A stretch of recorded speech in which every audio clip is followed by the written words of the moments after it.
कारण काही वर्षापूर्वी लोकांनी मुली गर्भामध्ये मारल्या. आज आपण परिस्थिती बघतो दादूनो, लग्नासाठी मुलगी भेटना. ज्यांच्याकडे 4-4 पोरं आहेत त्यांच्या बापाला विचारा काय परिस्थिती चालू आहे. अवघड झालं दादूनो. का?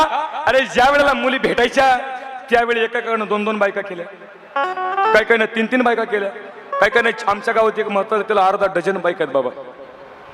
अर्धा डझन बायका आहे. आणि भूषणानं सांगतो त्याला अर्धा डझन बायका. तुझ्या अशा नडगे हाणल्या पाहिजे. तुला मोठा पराक्रम केला वैरे. तू आताच्या काळात जन्माला यायला पाहिजे होतं. एक सुद्धा भेटायला मुश्किल झाली का दादांनो. आणि पैशाच्या हव्यासापोटी काही मुलींना जाळून मारण्यात आलं, काहींना विहिरीत ढकलून देण्यात आलं, आणि काही मुलींनी त्रासाला वैतागून काहींनी फाशी घेतली दादांनो. का? ती परिस्थिती आहे आज. ते पाप आज फोपवला आज लग्नासाठी पोरगी भेटना.